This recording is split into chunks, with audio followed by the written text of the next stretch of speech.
Ramogi TV, Nairobi. Koramga juang kwa ng'iyo mago mag siasa en lweny makoro semako mach kind jokanyo mag Jubilee kod apisi mandiko duond buche mag siasa. Penjo maduong' makoro ganda penjore en kaponi dibed ni nitie teko moko mag siasa mageto yuko party mar Jubilee. To en pek kata mbimane ma Jubilee ntiere godo. Jafwambo mar Walter Nyambaga kolonwa maling'ling ewi ywaruok makoro kwako duond bura mar Jubilee. Tarik 8 dwe mar 9 2016 e duond bura mar Jubilee ne olose kendo jatend piny machon Uhuru Kenyatta ne owal kaka ogai mar duond burano. Ma ne otimore bang' duond bucha 11 moting'o Jubilee Party Alliance, Alliance Party of Kenya, United Republican Party, Grand National Union, New Ford Kenya, Ford People, United Democratic Forum, chama cha Uzalendo, Republican Congress, National Alliance, the Independent Party, ne onywande kanyakla kendo loso duond burano. Kata kamano, motelo ne yiero melo 2022, duondruok ne nene kind jo od bura mag Jubilee ka kweth achiel ne siro Uhuru Kenyatta kama chielo to ne siro William Ruto. Truly and diligently serve. Pogruok mar Jubilee ne koro medo mako mach bang' yangore duond buche mantiere riwruogno ne owuok kendo chako UDA kendo walo William Ruto kako gai mar duond bura na riwruok mar Kenya Kwanza. Jo od bura moko mag Jubilee to ne ochako pogore paro kod telo mar Jubilee bang' Kenya Kwanza ne yudo loch e yiero maduong' mokalo. Etend Kenya Kwanza osebedo ka lombo jo od bura mawuok e duond buche koriwo koda ka Jubilee e kama kweth motelne kod Kanini Kega kod Sabina Chege orido wigni gini telo manyien mag Jubilee e kendo Jeremiah Kione, David Murathe kod Uhuru Kenyatta sani ok giyango. This party that we launch is not about William Ruto nor about Uhuru Kenyatta. E penyo maduni to en ang'o ma ilare Jubilee? If you want to know the legal organs of the party, then you look at the Kenya Gazette. Honorable David Murathe, the charged member, was found guilty of both charges of A, gross misconduct. Ywak osebedo ka geto jandik duond buche Nderitu e wi tungni mokwako Jubilee. The registrar of political parties, Mrs. Nderitu, must leave office in view of clear manifestations that she has been co-opted into partisan and illegal schemes by Kenya Kwanza to cripple instead of protecting political parties.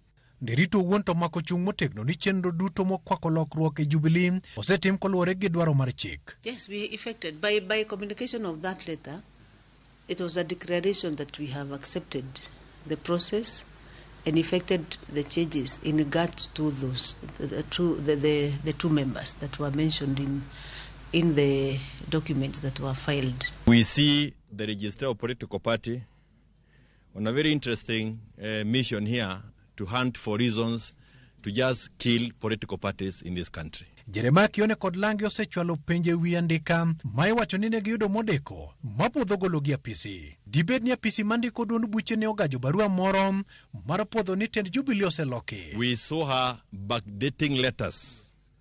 This is a printout of the time and the date the email was sent. The email was sent on the 22nd of May. That is Monday at 8 o'clock in the night after the NDC. But the letter is dated 19th of May. I do not think there's any law that we have broken by doing that. Because indeed, sending the email was abundance of caution. Yeah, and there's nowhere it is required that it's mandatory send an email at this particular time. You can send an email as long as you are working. Nderitu wacho ni giseketa put moro maluwo kendo biro ng'ado ripot manyocha wuok e romo manyocha Uhuru Kenyatta e kod kweth mare Obago Ngong Race Course, romo manyocha ng'ado ni Sabina Chege kod Kanini Kega oriembe. The removal that we did on Friday has nothing to do with the NDC. Those ones were mutually exclusive processes. The NDC, which were not, as we were not notified, we could see it out there. It is this particular time that document has been filed. Yes, we received the minutes, as you saw. We cannot comment now because we are in the review of those documents. You know, it's good to comment when you have reviewed the document. E kaluwore gi lokruok mar weche mar Jubilee, dibed ni nitiere teko moro matemo dhiro apisi mar njondik buche mar siasa mondo tie ataro mar chik. It is the decision is not ours. it is theirs. So we are a regulator. We regulate the process in which those decisions are made. Etayo duond bura mar Jubilee nyalo bedo nade lwet Sabina Chege kod Kanini Kega. Waloso kod Mesha Kodede ma en jalony e weche mag siasa. Sabina taparo ni idhira ni mondo olar kom mar bedo jatend Jubilee, but okapar ni en gi thoche ma onyalo riembo godo. Okay, onyalo bedo gi ng'eyo matin kuom kaka chama nyalo ringo, but telo ne chama ma chama dongi odhi matut moingo beda gi paro mar ni mae kaka chama nyalo ringo. Odhi matut moingo mano nyaka omenda te ma unyalo dwaro mondo utigo ke chama. Marango Jubilee makoro wenge ranga hinya to masa mar piny Kenya. Uhuru Kenyatta kod kweth mare nyocha osegolo kokgi ka gisiemo jogo mageto rocho duond burano. Ukigusa Jubilee umeguza azimio la umoja.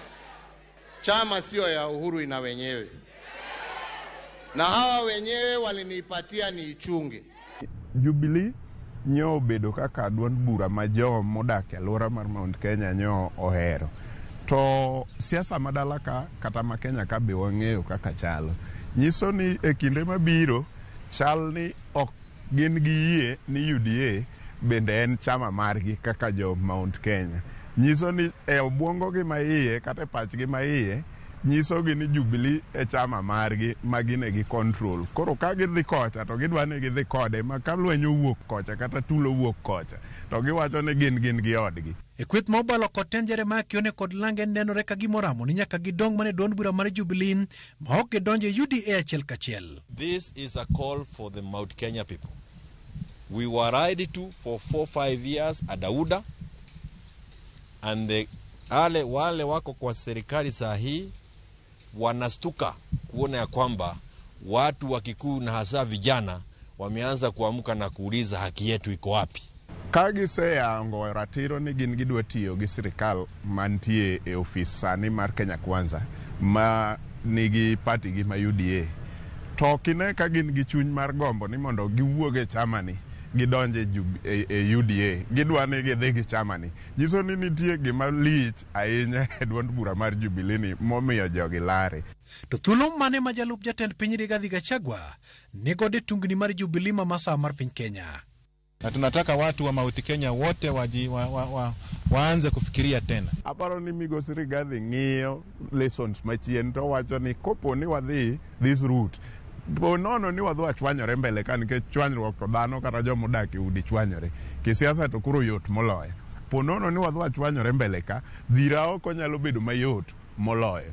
To kakao Jubilee aketo tenge kanyo gi wabunge nego e iye kanyo to yot monda bi abed jatend Jubilee no kae to koro bedo ni inyalo dhira oko mayot e Kenya Kwanza bedo matek. Walter Nyambaga, Ramogi TV. Gachagua jafo mara